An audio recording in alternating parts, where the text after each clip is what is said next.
You know that feeling before you're gonna throw up where it's just like chilling in your throat? I got that right now. Improvising is truly just making it up on the spot. So I just got here and parked for the first day. See, I'm a very serious person. There's just so many moving parts to improv. In my last challenge, I tried jujitsu, and in today's challenge, I'm trying improv.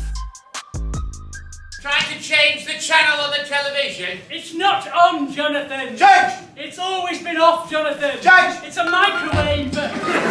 This is an example of a professional improv troupe. At the most basic level, improv is the art of making things up on the spot, for which I'm not doing right now. I am reading a script. Typically, improvisers are given a random suggestion from the audience, and then they're faced with creating a scene or a story from scratch. Now this is me, and although I've gotten comfortable being on camera, making videos, and writing scripts, these all have one thing in common: planning. Something that you don't get to do in improv. I can be a little shy, I do this little thing called overthinking, and I have a terrible fear of being put on the spot. But by taking on this challenge, I was determined to overcome that fear. And so that brings us to today's video. For the next 6 weeks, I will be attending a weekly improv comedy class with the goal to perform in a live showcase in front of an audience on the 7th week. I decided to kick off the challenge by interviewing my teacher, Carolyn Ramsey, for my podcast. A little bit about Carolyn, our wonderful guest today. She is my teacher, like I said, and she has been doing improv for 7 years. Yep. She has been around musical theater her entire life, so she knows what she's doing, I think. As far as you know, Hallie, I'm an expert. No. And so you'll be seeing various clips from the podcast interview throughout today's video. So I just got here and parked for the first day of improv of the 6-week class. I'm pretty nervous. I tried to get a few of my friends to do it with me so that I would be a little less nervous, but I think it makes it all the more of a comfort zone challenge.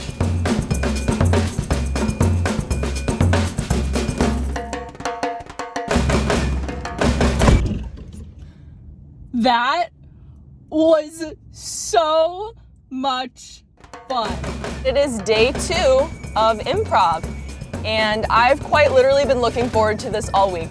So basically last week we talked a lot about listening. We practiced listening, hearing the ends of sentences.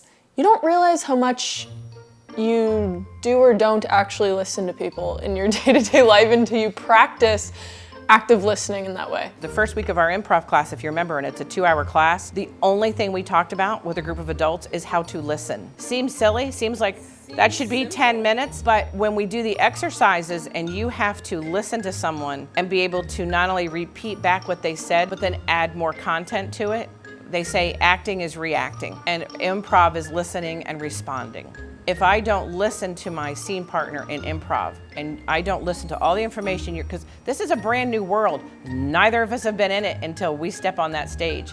If you start to speak and I don't listen to who you're telling me you are and where we are, then what I say back either isn't going to make sense or it just takes you forever to get where you're going.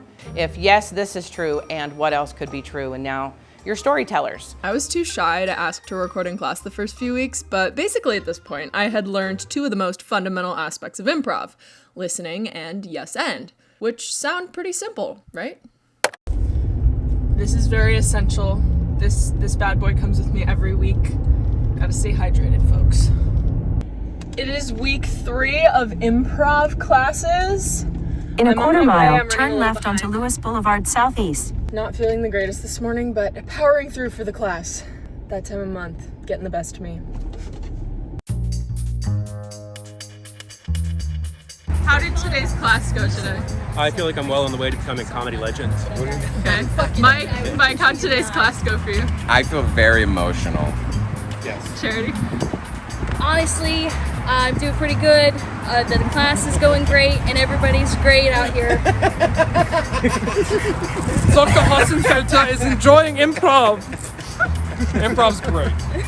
Finding I'm funnier looking than I am, but practice makes perfect. What I love is even out of this little 6-week class, everyone that I have taught, they have become friends. It's a bonding experience. You get close with people quicker. You do. Yeah. You do. Well, because you have to stand up here together, scared to death. I remember who I did shows with. I don't always remember what happened in the show.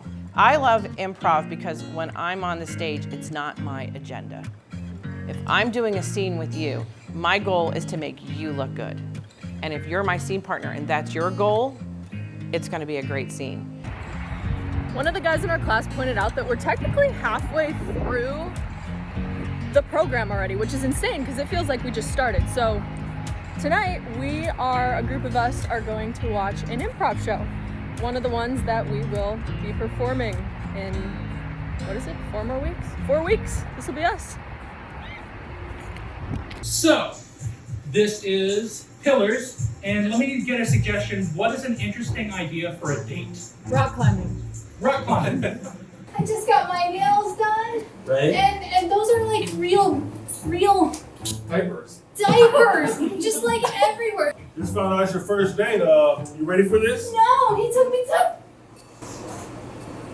Chandelier Mountain. Chandelier Mountain. At a business meeting, but it's for a slightly unusual business. What's the business? Dementia. You said dementia?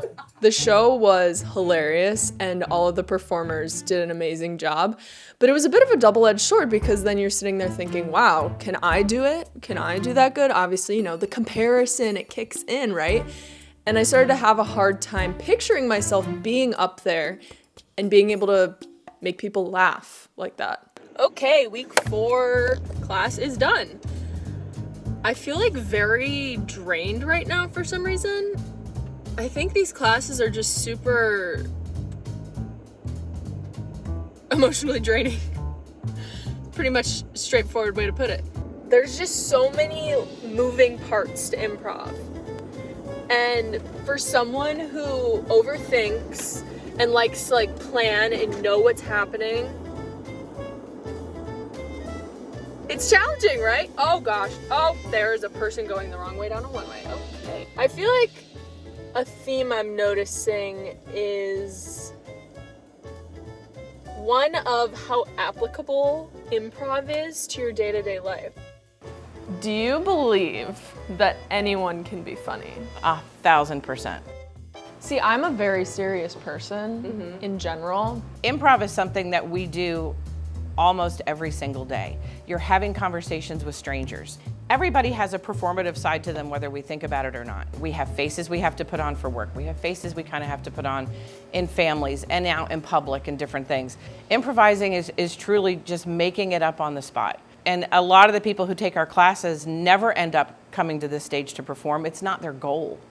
It's, I want to be more comfortable talking to strangers. I'm really shy. I've had people come to me and call me and tell me they have really crippling anxiety and depression, and they heard that improv will help get through that. For me, not for everybody, but for me, improv has played a big part of getting through. I remember when I was about to be an empty nester, and for 6 months, I announced to everybody here, you people better hang out with me. A lot of comedy comes out of sadness. They're very closely related. So to have a safe place, there's a lot of people that I perform with who have a lot of struggles in life. And this is a place that even though we're laughing, no matter what, somebody's actually got my back. Ironically, around this time in documenting the process, I was dealing with heightened anxiety due to some things going on in my life, but Carolyn was right. Surprisingly, improv was helping it. It was serving as almost an escape to get out of my head and to let go of life outside of improv and to just be there and just have fun, just play. It is week 5, and if I'm wrong, I'm gonna correct myself on the screen because I'm not 100% sure. I feel like the last couple weeks I've been very uptight and in my head and thinking oh my gosh, what do I look like? What am I doing? 3/4 of a mile, turn left onto 20th Street South. Overthinking, right? So, my motto this past week, because I've been very anxious, I have a lot of anxiety. We love that. So, my motto this week has been, it's not that serious. And it's true, I take life way too serious. I think a lot of us do. So, today I'm going into the class telling myself, It's not that serious, and my goal is to be the most chill version of myself as possible. Although, I did just chug a coffee right before this, so that could make me a little less chill. But I'm feeling relatively chill. Showing up fashionably late, 2 minutes to be exact. I'm so chill. I'm so chill. During the podcast interview, I actually told Carolyn about this thought, and her reason for doing improv took this notion a step further. I do this because I get a chance to play. I think as adults you forget it's okay to just play. You know, we talk about improv and, oh, I don't know if I can do that. And I think I reminded you in class, everybody remembered being a little kid. Everybody remembered getting together with their friends and saying, okay, I'll be a pirate and I'm gonna take you hostage. And you were creating characters, you built a world, you had dialogue that you made up, and you didn't write a script, you just played together. But as adults, I don't know what happens that somebody hands you a diploma for 16 plus years of school, and then you just think it's work, work, work. Holding on to that little kid is a gift to give yourself and the people around you. This advice made it click. Like, what would life look like if we could forget what it means to be an adult and learn how to just play and be kids again? This is the sound, so I'll pass the mic. Welcome to my talk show. No, I'm just kidding. I have been recording like recaps this whole time of like myself and my experience, so in improv spirit of the group, we need to hear your guys' experiences, okay? So, who wants to start? Always the hardest part, huh? Charity. Okay, hi, my name is Charity. Honestly, this class has been a really fun time. I've always kind of like considered myself to be a person that thinks quickly on their feet, but this has definitely been like a different type of challenge. This has been such a fun thing to do every week, week in and week out, something to look forward to. And no matter how rough the week might be, whatever you have to deal with in your day-to-day, you come here on a Sunday and you just be silly and laugh and make friends and have a great time. Wait, did you say your name? I'm Alex. Yes, my name is Taylor. My favorite part of improv is meeting these wonderful people, having fun every Sunday. Sundays are usually boring, but improv makes it better. The best part about the journey is the friends we made along the way. Would you care to expand on that? I would love to expand on that. Now, you see, in a world where the value of the dollar is disintegrating every day, the true only in value. I'll tell you this. We were talking about not everybody has the courage to walk into a subway with a tape measure and call them out in their lives. I'm gonna tell you right now, Hallie has the energy of a Disney Channel original movie star. Thank you, Charity. That is the kindest thing I've ever heard. What is the biggest self-hurdle you feel like you've overcome with improv? Not taking myself or anything that we're doing too seriously. Could you repeat the question, miss? I think a lot of us can relate to overthinking. What they said. Yes, thank you guys for coming out tonight. We'll see you next time. That mindset was literally crucial. Today was the best improv day I've had yet, and I've been like excited and talkative ever since. But it's because of that core, it's what I said before. We gotta stop taking life so serious. I gotta stop taking life too serious, so serious. You need to stop taking life so serious. Seriously. No, but for real. I think that's like the key. Like, I unlocked the door. I don't know. Anyways, I will be approaching every class and our upcoming performance with the mindset that, who cares? Life's short. We only live once, and we can't take it too seriously. Today is our last rehearsal before the performance. I'm starting to feel nervous about it. I think everybody else might be starting to feel nervous too. In this class, we practiced all of the games that we would be playing at the performance. And Carolyn walked us through backstage and exactly how everything would go on performance day. You will be amazed how fun it will be. If you get up and you think, I'm scared, I'm nervous, perfect. Absolutely awesome. Use it. Nerves are just, it's unreleased adrenaline. It felt real. It wasn't just a distant event on my calendar anymore. It was happening in exactly 1 week. It's like 7:40 a.m. and today is the big day. I woke up feeling quite nervous, so I went on a sunrise walk to calm the nerves and just kind of recenter. The key to this is just being in the moment, having fun. So that's the goal. And look at the sunset, sunrise. So pretty.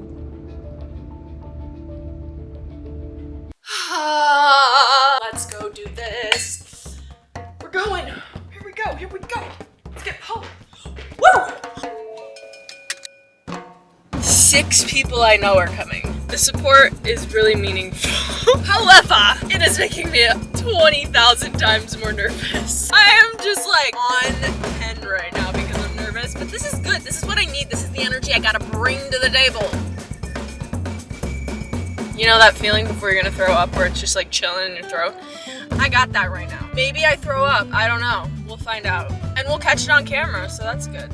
I'm not gonna throw up because everything's gonna be fine. Dude, it doesn't matter.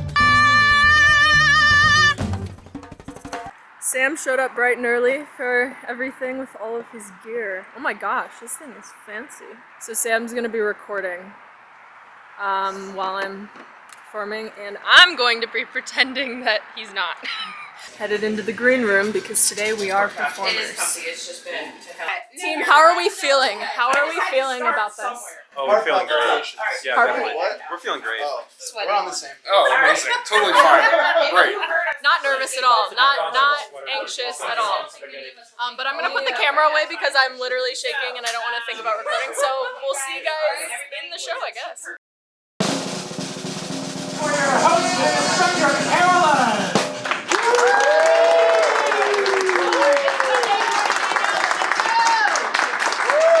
Welcome, everybody. It is a Sunday morning. Thank you for being here. I like the amount of alcohol I sold on a Sunday morning. That's cool. You're my kind of people. This is good. I'm about to bring 10 of my most favorite people out on this stage. They have been working so hard, hopefully having a lot of fun for the last 6 weeks. All of it to culminate in exactly what they're going to do today. They're going to play games and they're going to make you laugh and make all of us extremely proud. Line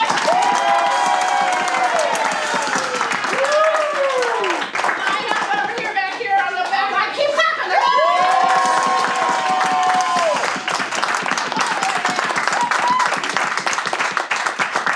This is our amazing group of people, obviously very well hydrated. Some of them more than others. This is a little game called I Like My Men. And so what I need from you guys to start, we may do a couple of these. You guys are cleaning out your attic. And you go up in the attic, which you don't have in Florida, I know, work with me. What's the first item you might find up in your attic? Winter coat. What'd you say? Winter coat. Winter coats. I like my men like I like a coat. In 3, 2, 1. I like my men like a feather coat. Stuff with feathers. I like my men like I like my Bibles, finding them in random hotel rooms. Or a coat. I like my men like I like my coat. I like my men like I like my winter coat, big and puffy. I like my men like I like my coat, warm and wrapped around me. Yeah. I like my men like I like my coats, expensive and well worn. I like my men like I like my coats. I only bring them out in the winter. I like my men like I like my coats. Picks them up at the thrift store. I like my men like I like my coats, fluffy in the middle. I like my men like I like my winter coat. Thick, black, and way too big for me. I like my men like I like my coat. Smell like mothballs. This is a little game that we call 2 chairs. In this game, 2 people sit side by side in a chair and act out a scene. When the bell rings, they must move the chairs. 2 new players replace them, and the audience selects a new scene. No, this kind of sucks. Yeah, fellas, you know, Apple Maps says we still got about 17 days. Move the chairs. I need a new location. Safari. I didn't know the monkeys came with us in the actual safari van. Do you talk? Do you speak? On the Titanic. There's something out there. No, we're fine. Playboy Mansion. Dang, Playboy Mansion.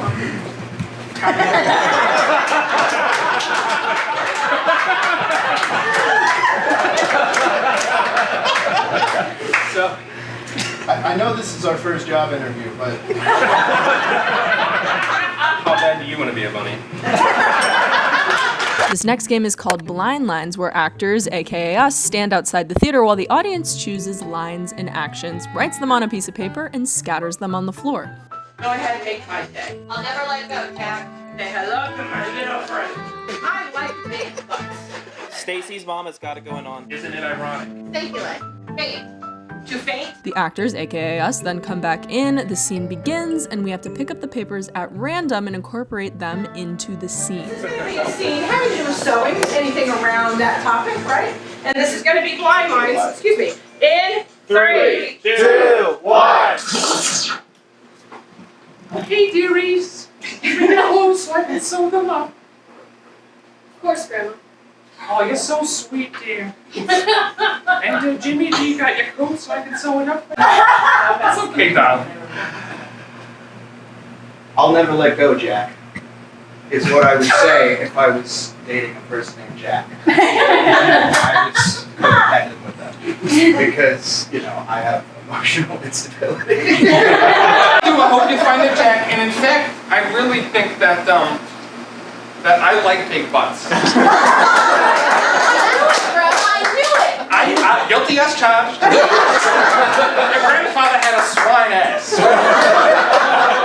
That's a visual I didn't need. Well, now you got it. Isn't it ironic that we were both born with cardboard flat asses? That's why we cherish nice asses. We don't got any in our family. And that's why I can do that. It is blessed. It is blessed. It is. Absolutely. Grandpa blessed you. Oh, Grandpa blessed you so hard. And Staycay's mom got H going on. You mean Stacy's mom? Oh, that's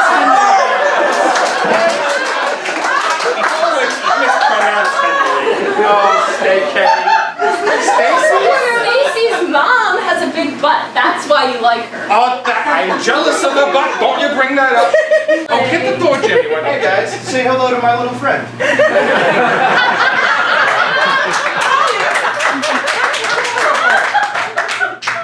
Yeah. What's his name? I don't know. Scott. Scott the lizard? Scott the dog, but yeah, it's, you haven't got any glasses yet. You're right. I forgot to put those on. Oh, dearies. Oh, okay, hold on. I got something. I got some wisdom for you. Some old silent generation wisdom.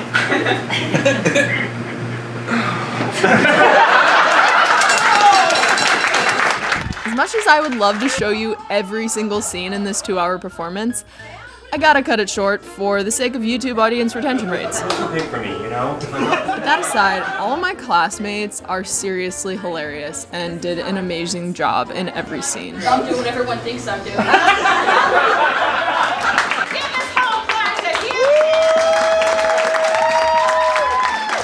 I was weirdly calm after the performance, and I think it's because of the level of freedom that I felt to play, to explore, and ultimately, I think the freedom to fail. Have a private jet, remember?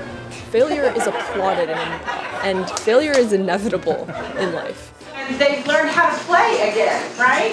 So I get a little emotional. I am so proud of it. Give it up. Since finishing the filming for this video, I have actually still been going to improv classes. I'm kind of obsessed. And it also inspired me for the next challenge to take this whole getting put on the spot, fear overcoming one step further. So hit subscribe and turn on notifications so you don't miss the next video. And remember, it's not that serious.